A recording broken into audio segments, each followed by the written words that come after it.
महोदय, श्रीनगर के पास एक परियोजना बन रही है, धारी देवी प्रोजेक्ट श्रीनगर के पास। वहां पर सिद्ध देवी का स्थान है, धारी देवी। मैं तो उम्मीद करता था कि महाराज जी उसके बारे में बोलेंगे। 1986 में उस प्रोजेक्ट को स्वीकृति मिली थी और मात्र 63 मीटर ऊंचा उठाने के लिए मिले थे, लेकिन उनकी मनमानीपन देखिए, 95 मीटर उसको ऊंचा कर दिया गया। आसपास के दर्जनों गांव और सैकड़ों हेक्टेयर भूमि को उसमें डुबो दिया गया और ऐतिहासिक सिद्ध धारी देवी के स्थान को भी डुबोने का साजिश हो रहा है। और जब इस मामले को यहां संसद में मैंने उठाया था तो महोदय, अगले दिन उसका प्रोजेक्ट का एक अधिकारी मेरे पास गोरखपुर में पहुंच गया था। मैंने कहा, भी कैसे आए?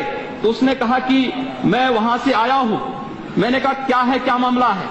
मैंने सुना उत्तराखंड का, उत्तराखंड मेरी जन्मभूमि है। तो आया, मैंने बड़े प्यार से बिठाया। उसने कहा, मैं धारी देवी के प्रोजेक्ट से आया हूं, वहां पे कुछ बात करनी है। मैंने कहा, क्या बात मुझसे बात करेंगे?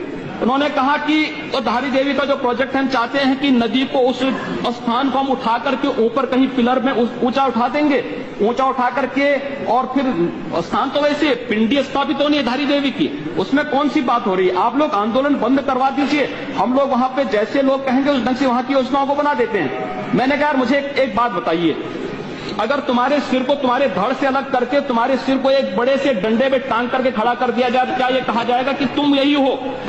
उसने कहा कि क्या बात कर रहे हैं? मैंने कहा, फिर यही बात है, वह स्थान धारी देवी का जो सिद्ध पीठ पिंडी है, जिसकी पूजा होती है, वो पूजा वहीं पर होगी, स्थान नहीं बदला जा सकता है। तुम अनावश्यक रूप से विकास के नाम पर यहां पर विनाश लाना चाहते हो, और इसलिए मैं आपसे अनुरोध करना चाहूंगा।